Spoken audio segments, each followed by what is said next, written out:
Hello, everyone, and welcome to another episode of Resourceful Women, where we get to talk to women in mining about their time in careers and, what drove them into mining, what they like about it, some challenges they've seen. Before we get started talking today, I want to invite everyone to like and subscribe to our YouTube channel. That helps our story broaden its audience. And that is, of course, the goal is we want to share out stories for women in mining. Today, I'm very fortunate to be speaking to Maura Kolb. And Maura, I would like you to just take it away and start sharing your story, and we'll have a good chat about mining. Thank you.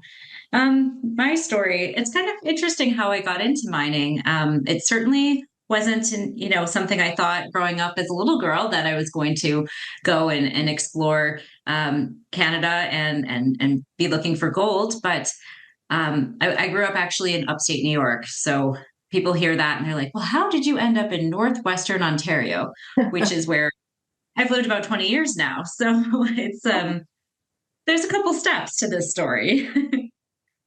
And that's a fascinating one because where we start is often not where we end up.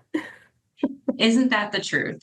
So I found that I really liked the earth, and I got drawn into earth science in high school, and that was probably the best course I took. So as I was deciding what I wanted to do, and as a 20-year-old does, I thought maybe I'd be an earth science teacher.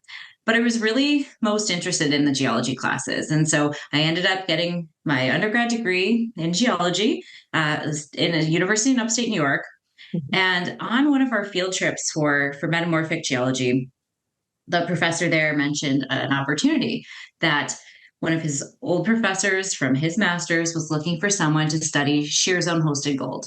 Now, I had no economic geology background because that just wasn't something the school offered in upstate New York. There's no gold mines there. Not the focus. No, not the focus. But I knew that hard rock was kind of my favorite. The metamorphic geology, the structural geology was what I was keenest about. So I said to him right away, I'm like, tell no one else. Like, I want that. So I met the professor a few months later at PDAC in Toronto. I didn't know what PDAC was. No knowledge of mining whatsoever. I mean, I guess as many people are, I was completely ignorant to the fact, like, yes, we have all these metals, our cars, the phones. How does this get into our daily life? You don't necessarily think about that unless you're exposed. So it's something I think we need to do better in mining, women and men, is to make sure we show people you need this industry to go forward. Mm-hmm. Anyway, I digress from the story, but I met her and she was keen to get fresh eyes and new ideas. So I said, okay, well, sign me up. Okay. And where is that me anyway? You've brought up something interesting and quite casually. You said her. So who is the her? Yeah, the professor at Lakehead University was a her. So her name's Mary Louise Lynnel. Definitely a trailblazer for sure. And very supportive of all her students. But when I did move up to Thunder Bay, she was excellent at making sure to push me to network and meet everybody.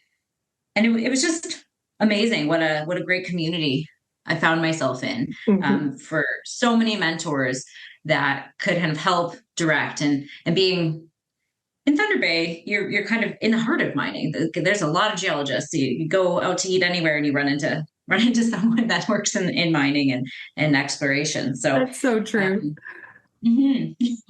I certainly kind of fell in love with that small world vibe and very different from growing up in upstate New York in Rochester area.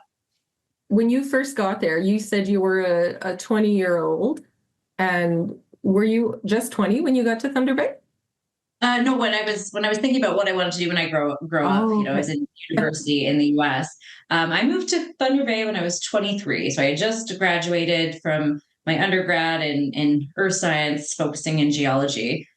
Really probably had no business, doing a master's on gold since I had no economic geology background. But the project was so interesting. It was shear zone hosted gold. I was looking at two deposits, Musselwhite Mine and the Hammond Reef deposit. So, fully ingrained in Northwestern Ontario, and looking at microstructural controls on gold. So I learned an awful lot quickly. I had to kind of catch up on economic geology that I hadn't had, but a lot of it was, microscope work and kind of thinking of how it all fit together. So in the deep end, that's how I usually like it. That's so good. I think often what's overlooked in mining is how challenging it is and how that really sparks some people's imagination, initiative, ambition. And I like to hear that it's you're in it for the challenge. You like that deep end, and it's really compelling. I haven't talked to very many women in mining who were really casual about things. There's an intensity to the industry that I think appeals to people. And it's nice to get your take on that. It absolutely is. I think that's one of the funnest parts, and maybe people think I'm a little crazy for it, but I've done throughout my career and even the start of it, things that I really probably had no business doing. I mean, one of the one of the roles I got was exploration manager for the Red Lake mine. And I have to tell you, before I got that role, I was not even a senior geologist in the Red Lake mine. I was an exploration geologist. I'd been there 2 years.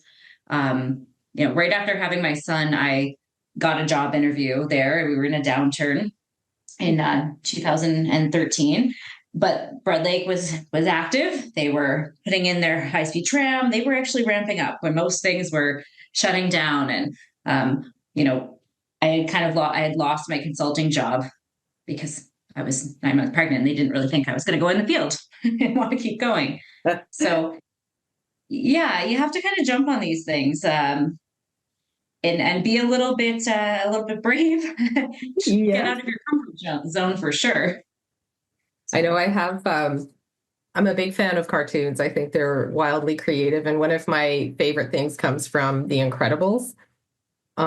If you have kids, you've probably seen the movie.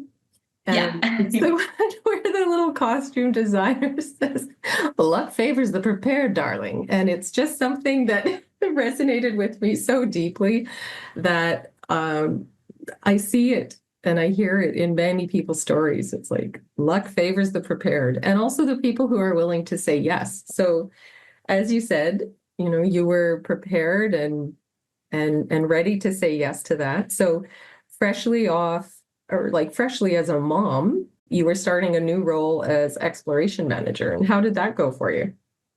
I was lucky that I got to build a team that I could work with. So they kind of had a cleaning of the house, kind of wanted to really switch up the way we were doing exploration at the mine. And so I had the opportunity to choose my team. And I had, having worked there for 2 years, I knew who was really driven, who had just wanted a chance, and then I was the same way, obviously. I wanted this chance and, you Mhm. know, hungry for it, so to speak. So I got to pick my team, and they're some of the most amazing people, all off doing great, impressive things now. And that's how we were able to succeed. I mean, I'd never made a budget, but I was now in charge of quite a large budget. And it's like so important to be able to recognize people's skill sets and divide and conquer. So that's what made it all work out. I was a mom with two young children. I think Alexis, my daughter, was, oh, I don't know, 2 or 3. My son is a year older. So it was crazy but fun. And it really all was because of the people that I was working with. It makes a huge difference. And our VP of exploration at Dryden Gold, Anna Hicken, she was one of them. So, I mean, I've been very lucky to have great, great team members throughout my career that really make everybody able to work at their best. And I will get to speak with Anna as well, which is exciting for me. As you said, mining is small. So Anna's partner and my partner have worked together in the past. And so we met socially probably a year and a bit ago now, after a number of years. And she just struck me as someone who was so competent, so approachable, and just like knew her stuff and loved the work. So if you guys are compatible in that way, and I got to speak with both of you on another project looking at Dryden Gold as well. Um, the partnership and the working relationship that you have developed, I think, is a fantastic example of the way teams can come together. And you mentioned that when you were putting your team together, you were looking for skills. So, in your opinion, the skills that people bring to their work in mining, what are some of the ones that really leap out at you? Well, you need a diverse team. So skills I look for will probably not all be in one person. So kind of look for the academic genius that can kind of see through the weeds and can put together a tectonic evolution just by just the data sets, and is always thinking that way. But they may not, I don't know, want to manage people. So you kind of have to look for each piece. You want to look for the people person who can kind of organize and lead well. And that's really important to have on a team that kind of can look at and say, okay, this is the thing that you're awesome at. So run with it. And we need help here. Someone else who can do that kind of delegation, but also making sure everybody can contribute because I think that makes a team much stronger. I don't like working on teams where you just get told what to do. It's much more fun when you get to contribute and you feel ownership. So that's very important. The skills I look for, diverse backgrounds in terms of geologic study and what people know. That's always very important.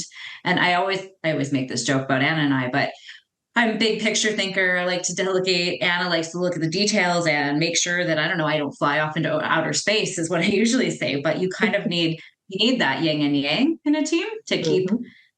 keep grounded and keep focused on what's most important. And some geologists you have like your lumpers and splitters, but you kind of want a balance of both of those.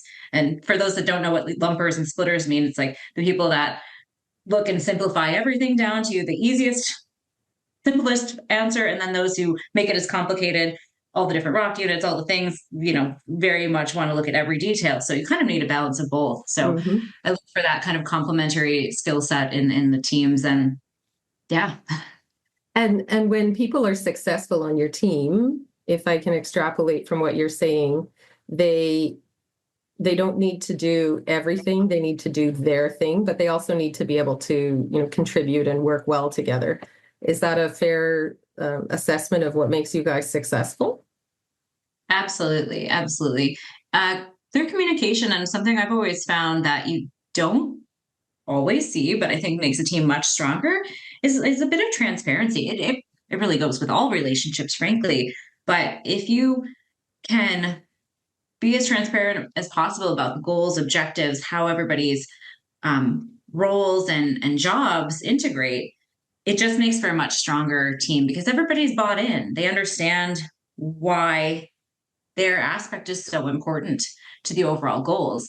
I think that's something that a lot more leaders should do because, in my experience, that has just glued our teams together, made us much more powerful to overcome challenges that come at you, and I think it just makes you care more. So it's important. I do. I think it helps everyone focus too. If we run that analogy a little further, you're talking about people bringing different lenses to the team and to the work with their diversity and their backgrounds. And then, being able to see the big picture, I think would be very helpful in pulling together, what your goals are and everything else. So kind of the opposite that I think of, in what you've described would be the protectionist sort of information hoarders, or those people who are afraid to step out because they're working from a place of, oh, I don't know, is my opinion welcome? And what you've described is a team where their opinion isn't just welcome, it's necessary, and say, like, what is your lens saying, and then together bring it all to bear fruit for your company. And I think you've certainly done that. We were having a bit of a chuckle as we put this episode together because it was 24/7 drill season for you. So what does that look like in your work? We're a very small company, so there's lots of hats to wear, which I love because it's it's fun to do things I haven't done in years, and it's another challenge. I like that clearly. but we all help out. I mean, I was out looking at drill pads, helping do some of the inspections and things, and then working with a team. But everybody needs to contribute. Again, that's how you're successful in a small group, to be able to do something that's so busy. And we all need breaks too. It's important. So it's just all a balancing act, I feel like, and Mhm. everybody contributing. So it's been fun. I mean, I'm a mom, as I mentioned before, so it's always a balance of you have to make time for yourself too, and your personal life. So, you know.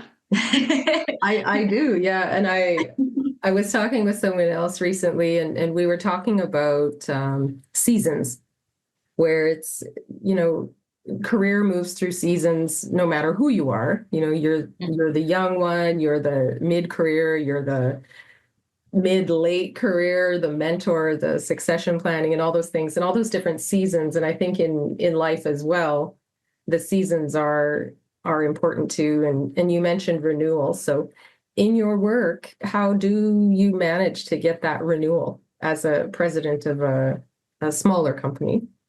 Well, even this role has been a good jumping into the deep end of something new, because my background had much more been in managing people, and I have, of course, I have a technical background as well. I mean, studied structural geology, and then that's something I've used to kind of push my career forward. But I think each time I've taken a new role, I try to find something, for some reason. I try to find something very challenging, something I don't know in it that will, um, I don't know, keep me fired up. So Mhm. this role, I've gotten a lot more exposure to the capital markets, and running a whole company. So we have a CEO, Trey Wasser, who's an excellent mentor, and we bring different things to the table. So it's nice working with someone doesn't, who kind of lets you be you. We spoke earlier about, everybody contributing something, but there's something to be said. It's kind of in all good relationships where you can kind of have a back and forth and really be able to say what you think and your perspective, because you get to a better answer having very different perspectives. And I'll give you one more tip or a tidbit on this. Trey is, I think he's 74. I'm about to turn 40. He's a male. We have such different backgrounds. He lives in Texas. I'm up here in Canada, in Northwestern Ontario. So it's very different. And so we come at things very differently. But in the end, that actually makes it better, because we have those different perspectives. And I think you get to a better solution. But it's interesting for sure. You got to have eyes wide open, I think, in all the different careers in the world. That makes you more successful. Yeah, I like the underlying attitude that you're sharing with us, and that's, you know, welcoming the differences and Mhm. using them as a point of strength. One of the things as a communication strategist, so that's what I've built my business on, is looking at, you know, how do we use communication strategies to make businesses stronger, to enhance performance, to amplify what they're doing. And one of the things that I think you just touched on is how we handle conflict. And it sounds like you've managed to make friends with conflict. I guess so. That's very true. I think you you don't grow unless you're willing to kind of hit things head, well, for me anyway, hit things head on. I don't always like it. It's not comfortable, but it has made me better. And I think I've kind of pushed that. I probably am not for the weak to work with, but I do also try to get my team members and teammates to feel like they're in a safe space to voice their opinions, because again, like, the object is to get to the best answer, Mhm. and we should feel safe to get there. So it's always a work in progress, but I think that's how you develop a really good end goal. You get more perspectives on it, and that's certainly been the way I've tried to run and work my teams. My kids might tell you differently, but I mean, in my professional life, that's how I do it. Kid life and professional life are so different. The goals are so different. Kid life is so much harder. Mom life is harder. It's like arguing with a mini version of myself, often my daughter. So, except I think Oh, she's I love that when they hold the mirror up and you're like, oh, hey, there I yeah. am, sort of, kind of, in a different version. Yeah, yeah. And I I literally was many times as a mom muttering to myself, a strong will serve them well, a strong will serve them well, a strong will serve them well. Yes, yes. There are no pushovers in my household, so it is yeah, I must love conflict. You're right. You're right about that. Thrive on it. In fact, we just get to a good ending. It's Well, and I funny. think too, you've also described that it has to happen safely, right? Like we need Mhm. to be able to take professional risks. And, if we look at the professional side of conflict, we need to be able to do that in a way that makes us stronger, that brings us together, that gives us better understanding of how other people are seeing things and their interpretation of the facts as well. But then, personally, it has to be done in a safe place as well. Like you've created that safe way to share ideas in your workplace and in family. I think that's one thing that there is in common is that it has to be safe. If we're entering into conflict and we feel that it's truly dangerous, then we're not going to be able to come at it the same way. So um, one of the things I think, just because I know your background a little bit, and you've said you've lived in the North for 20 years, that connection and that crossover between the professional and the personal is something that I find very interesting. When you go for groceries, you see the people that you work with, you see, everyone is in town. So I think that's an interesting thing too that listeners might like to know is what is it like to work so close or to live so close to where you work? For me, it's allowed me to be the things I wanted to be. So I want to be an awesome mom, and I love my career. It's too fun. So I didn't know how I could balance both if I wasn't able to live where I work. When I had my son Bear, I interviewed for the job in Red Lake. God, when he was 5 days old, and we moved up there, and I was able to have you know, what I'd been working so hard towards this career and challenges that way, but I could still be a mom every day. So for me, that was so important because I'm a big mama bear. I am with my teams too. That's just who I am. So that way I could have both and still be challenged and still, feel really driven. So to me, that gave me what I needed, and it's certainly different to go from pretty metropolitan suburban area growing up to a small town like Red Lake where you see everyone. I still find that I often am like, huh, I know all the people around here, or I recognize them. It's different, but nice. It's nice as well, and I find it's been lovely for raising kids to be in a smaller town where you're 5 minutes from anything. It's been really beneficial to be able to do both. I don't know that I could have accomplished what I have on both the parents front and work if I didn't have that luxury of being in a smaller town with in some ways a slower pace to life. So it's been Mhm. a blessing. I've lived, as you say, like I've lived the metropolitan life and the small life too. And there is something um, intensely comforting about being in a smaller place and knowing people and everything. And when I came back from the big places and I was living in a smaller place, I had that shock as well that you mentioned. It's like, oh, I know the people here. Like I look around and I know people. Whereas when I was living in the larger places, I didn't know anyone and I didn't expect to. And so being able to have when we were in a smaller place when our children were littler as well, and I know the special, everything that a small place has to offer is amazing. You show up to hockey and someone is taking the other sibling somewhere and you're like, oh, it's okay. I'll grab your kids and we'll drop them off. And it was just so easy and it was so together and friendly. And to be able to work in a place like that, it sounds pretty great. So I think you're You're living a delightfully balanced life when it comes to, managing all of the things there. Well, and today we have like where we have Zoom, we have Teams, we can do things you used to have to be in a city for.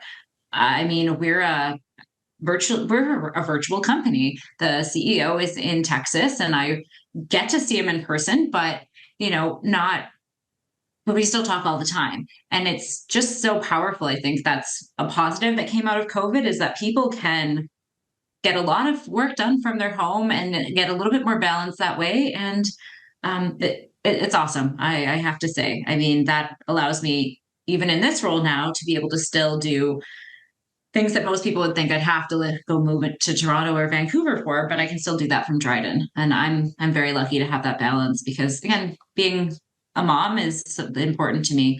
And yeah, but so is my career. So it's nice to have both. It is nice to be able to do both and to be able to feel like you're doing both well, I think is a wonderful thing. Do your kids have the same interest in rocks that you had?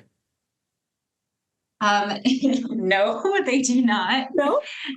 No, they are not really into rocks. My daughter, I think she wants to be a lawyer, and my son, he's helped me with things for my career because he's very tech savvy. So he's helped me learn how to sort of make videos and edit them, especially in some of my when we were starting out before we got more people on the team. I was like, well, let's see if I can figure this out. And I'm a geriatric millennial, as they call them. So I always look for the younger people to help me make sure I can I used to use the call new my kids technology. I used to call my kids teen tech support Yes, right? Exactly. for my Exactly. team.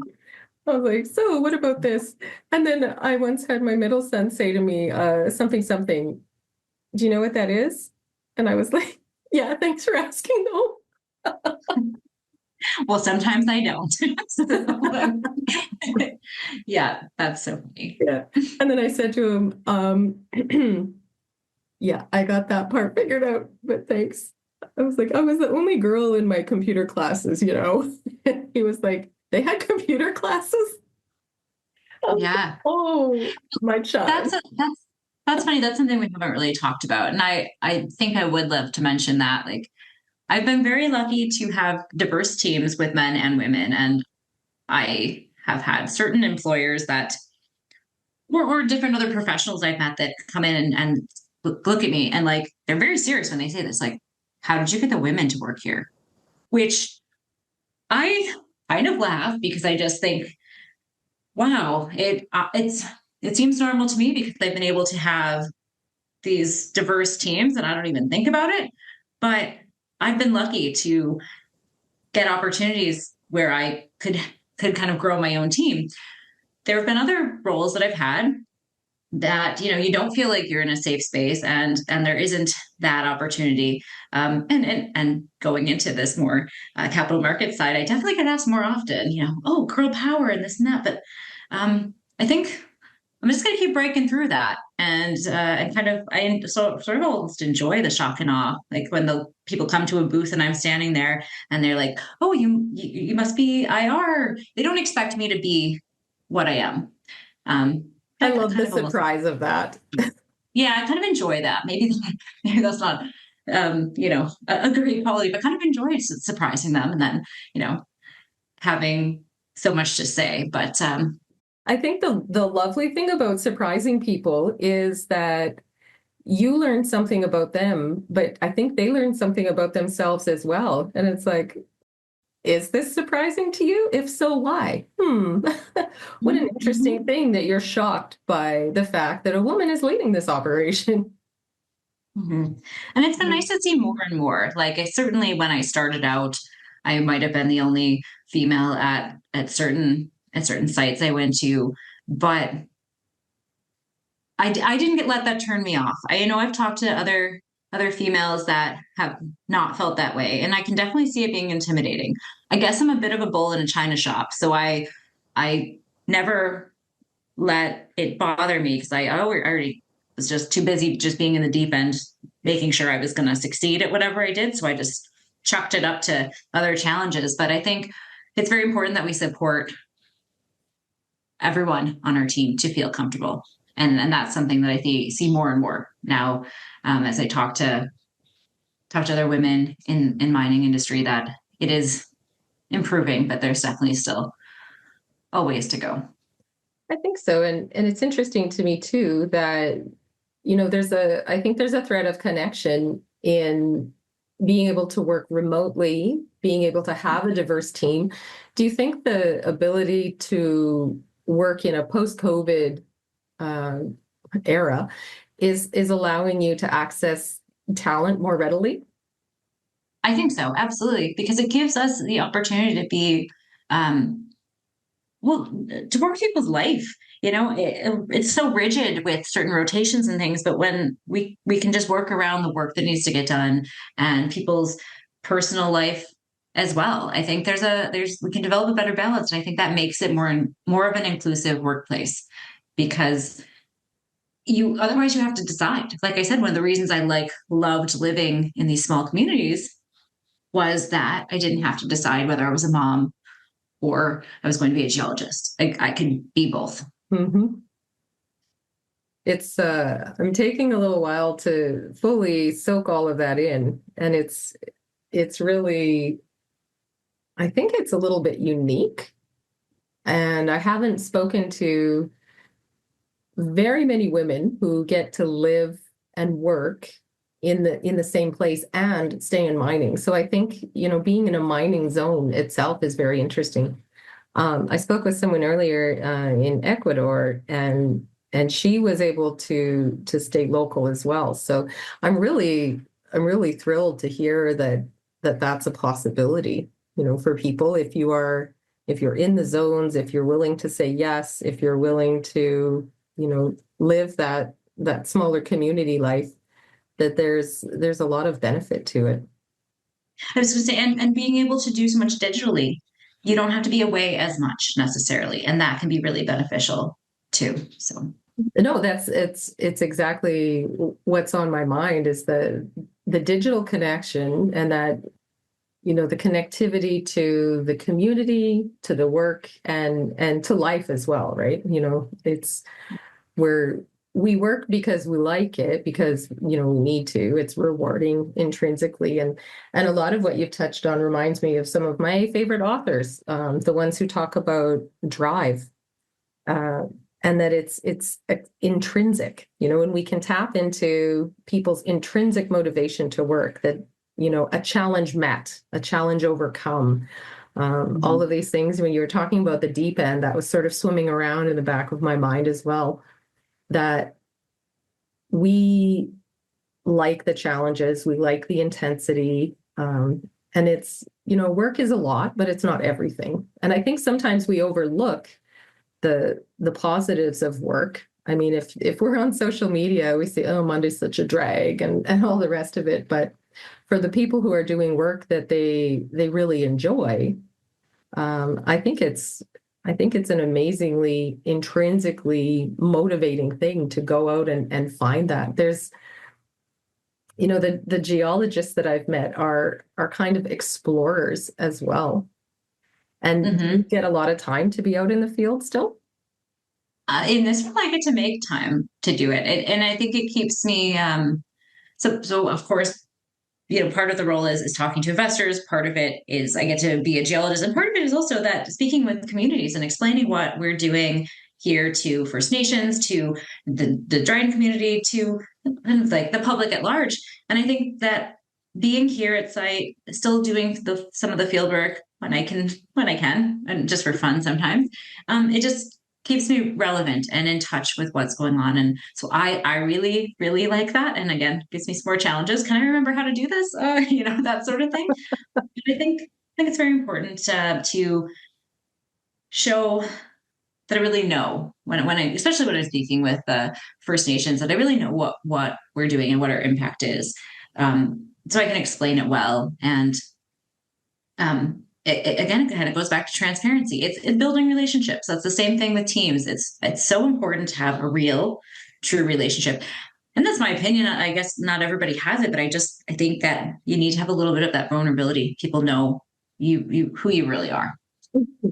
When when you say that, I think your credibility is such an important your credibility goes toward building trust, reliability, and all of, credibility, care, sincerity, and reliability are the foundations that we use to build trust and to connect with people in a way that when we say something, they believe that we know what we're talking about, that we care about them, and that we are actually, sincere and will do what we said we would do. And I think I would say that's probably a huge part of the success that you're experiencing with Dryden, is that ability to build up trust and to stay credible and, informed as you are by making time to stay and get out into the field. And, you can speak directly to what you're doing with community, but also with investors.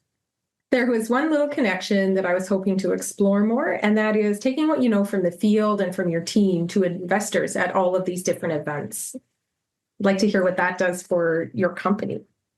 Well, I think it ties in really well with the last topic we were talking about with the community and First Nations, because the investors are a wide range of different people. Some know an awful lot about the mining industry. Some are just getting into it. So it's really important to continue to tell the same story, explain it well, make sure that everyone, whether they're a geologist expert on this topic or just getting into learning about exploration and mining, they can understand and follow your story. So it certainly helps the aspects of going out and remembering how to do the job, because then you're explaining those steps to investors. And a lot of times questions come from investors about how fast or how slow, mostly how slow turnaround times are, or what the process is really like. So it's important to kind of have that relevance of what we're actually doing on the ground to bring and deliver true timelines and expectations to investors, especially ones new to the space. So I think it all does really tie together, and it's about communication and being able to show the story to everyone.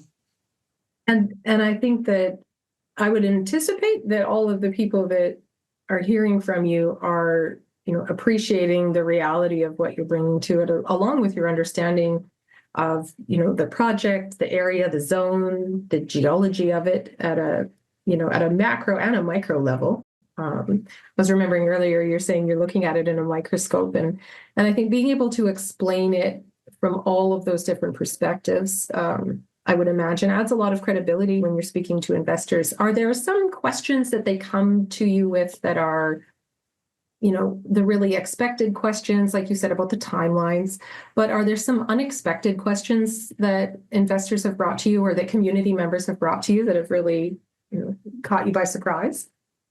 Absolutely. Especially, I would say, as I first started this role, I was surprised, and I have been often, about kind of just how little people know about the actual work that goes into it.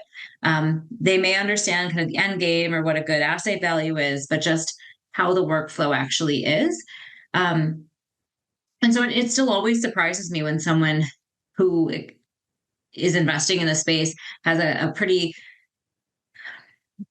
fundamental question about how it works. Just because I think wow, they've been so successful investing, they still are, and I wouldn't necessarily be as comfortable with unless I knew all the nuances, I guess. So it's always a good reminder for me to say, okay, like, let's bring it to every single level and make sure that you can explain all parts. So I think that just makes, again, more credibility and more understanding of what we're doing. And certainly, I'm trying to do exploration with my team at a pretty technical level. So I want to explain why that's important and why it'll actually make us more successful. But sometimes the timelines don't align with, immediate immediate want for a result or for an answer. Yeah, I think investors would love some immediate gratification. Those are probably Yes. ones that don't really understand mining, because I don't think there's anything immediate about mining at all. No, there isn't, but I'm always I find that that's more what a lot of the investors want to see.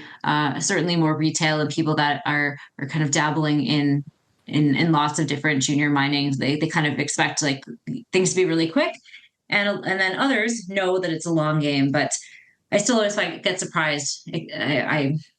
I've started to just change my narrative to assume nothing and expect and just try to tell the story from start to finish. So because I also don't want to lose anybody Mhm. or make it awkward in a way. So it's again it's like the diversity in all these different aspects of teams to working with other people is important to always remember and I don't know that's it's something I think about kind of no matter what job I'm doing each day.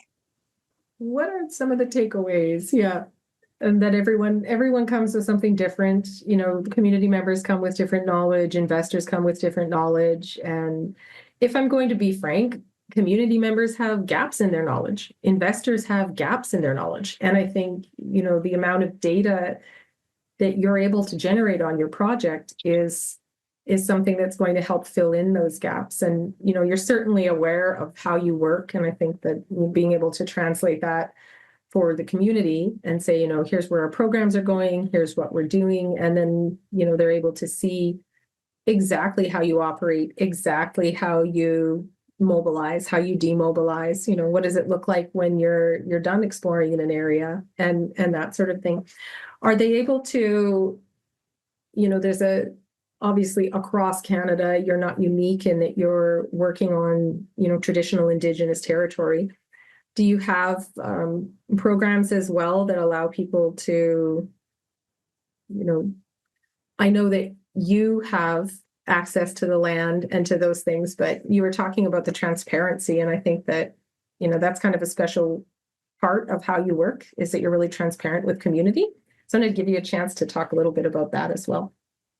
I think it's kind of ingrained in who I am. I find it people are more willing to work together when you show that vulnerability and like you kind of expose your true thoughts and who you are. So that I think is it goes a long way with the relationships that we've built with the local communities here in Dryden, and I think that'll continue to be super important as we go forward and we find out what targets are really the best and what might we be able to create with these gold showings and maybe future deposits and future mines.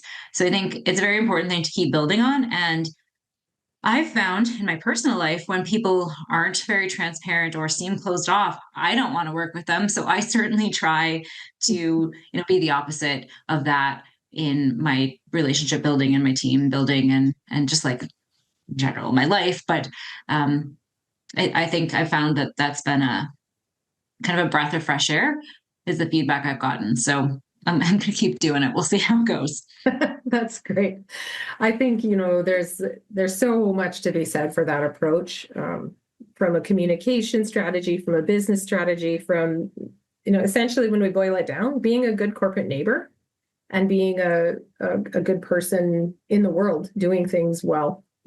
That integrity shows through in, the way that you refer to community, the way that you approach the science of the field work and the alchemy of bringing a great team together. I think it all comes together and paints a picture that's quite real. And the feedback that you're getting that appreciates that, I would anticipate that continuing. So, and like you say, it is refreshing. Yeah. To know who you're dealing with and what they care about as well. There's a story for every mine. There's a story for every team, every company, and being able to tell it sincerely, I think is a really appealing, not just to the community, but to the investors as well, and potential team members that you have coming up. And as we're coming to a close on our chat, I just wanted to say that it's really wonderful to hear that the diversity that you seek and that you're able to create in your teams is something that is, I'm going to call it old news to you. It's an ingrained, baked in way of operating. And I think it's showing some great dividends. And if you want to close with, what your next season looks like, what this season of drilling looks like. And I think that would be a great way to wrap up. The season's going to be a fun one, full of, I'm sure, challenges as well as, I hope, success stories. We are taking the observations that we've made so far, the learnings that we've gotten over the last couple field seasons, and trying to test new targets with them, expanding on our flagship, our main Gold Rock area, with everything we've been learning from the drilling and the mapping that we've done to try to expand it, extend it, and even find new targets within that footprint. And then we're looking at regional targets as well. So we're going to be guns blazing, kind of all many directions. And again, that's so important for having a great team. And we've been building up that workforce here for Dryden. So it's a very exciting time to have, more bodies at site. Coming into the office every day is lovely, and getting to work with people and brainstorm ideas. So it's going to be a fun year. Lots of news, I think, because we're testing so many new targets and theories. And, if our success to date is any telling of what we're going to have in the future, I mean, we have a lot of similar geologically targets to test and things to expand upon. So I'm pretty excited about what it'll hold. And it is, I think it's great to be in exciting times, especially in a world as unpredictable as the one that we've been thrust into. Yes. It's great to have some hands-on things where you can go and, figure it out and prove what you're saying and really continue to build your project, and along with building your team. It's just been so wonderful speaking with you and hearing your take on the industry and community investing and your take on your career as well. We were talking earlier about luck favoring the prepared. And as I talk to more and more women, I find that luck does indeed favor the prepared and also the ones who are willing to say yes. And willing to share their stories. So much appreciation for your time and wanting to chat with me about how it's been going. And I'll wish you continued success and a great field season. Thank you so much. It's been lovely speaking with you today. Thanks. Take care. Bye now. Bye-bye. Resourceful Women is a product of the Prospector News. Opinions expressed in this podcast are those of the speaker and speaker alone. Resourceful Women is for educational and entertainment purposes, and nothing in the podcast should be taken as investment advice. Always consult with a licensed personal financial advisor before making any investment purchases.